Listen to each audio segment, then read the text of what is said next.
Vous passez des heures à chercher cette étincelle de motivation qui vous fera enfin agir.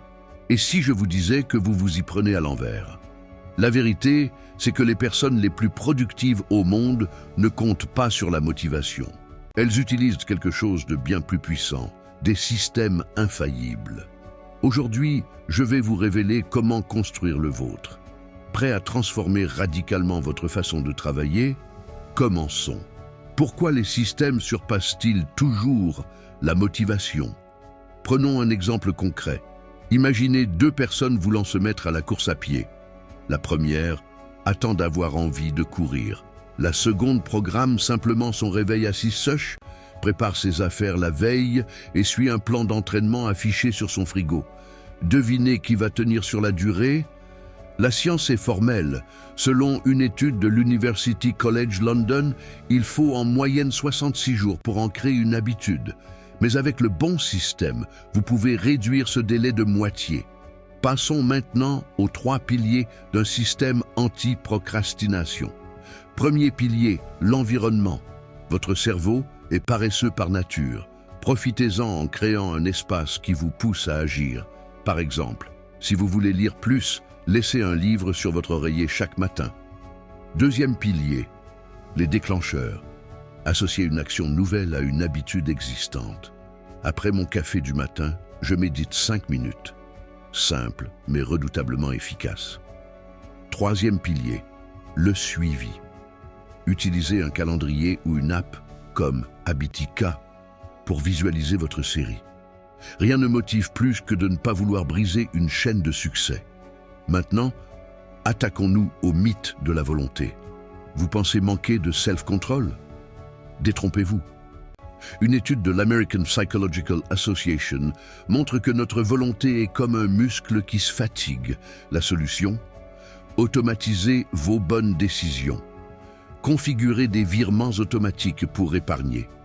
Programmez votre four pour cuire vos légumes à heure fixe. Plus vous éliminerez de choix, plus vous préserverez votre énergie mentale pour ce qui compte vraiment. Parlons obstacles. Le principal ennemi de votre système? L'ambition excessive. Vouloir tout changer d'un coup est la recette parfaite pour l'échec. Commencez petit, tout petit. Faire 2 pompes par jour semble ridicule. C'est pourtant comme cela que l'auteur Stephen Guise a transformé sa vie, comme il le raconte dans son livre Mini-Habitudes. Ce micro-engagement crée une dynamique qui, jour après jour, construit des résultats monumentaux. Vous voulez un exemple concret de système qui marche? Voici ma routine du matin, peaufinée sur 5 ans. 1. Réveil à 6h15, sans snooze, le télégramme est dans la salle de bain. 2. 500 ml d'eau immédiatement. 3. 10 minutes d'étirement en écoutant un podcast éducatif. 4. Planification de mes 3 tâches essentielles. Ce système tourne quel que soit mon niveau d'énergie. Les jours où je suis fatigué, je réduis l'intensité, mais je maintiens la structure. La beauté des systèmes, c'est qu'ils fonctionnent même quand tout va mal. Jour de pluie, votre système de sport à la maison prend le relais. Stress au travail? Votre habitude du journaling du soir vous aide à décrocher. Comme le disait le philosophe Aristote, nous sommes ce que nous faisons de manière répétée. L'excellence n'est donc pas un acte, mais une habitude. Alors, prêt à arrêter de dépendre de cette motivation capricieuse? Voici votre plan d'action. 1. Identifiez une seule habitude à installer. 2. Concevez un système simple autour, environnement plus déclencheur plus suivi. 3. Commencez si petit que vous ne pouvez pas échouer. Et si vous voulez passer au niveau supérieur, abonnez-vous.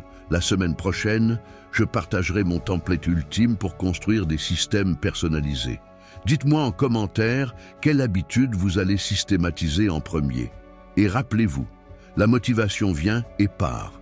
Les systèmes, eux, durent toute une vie.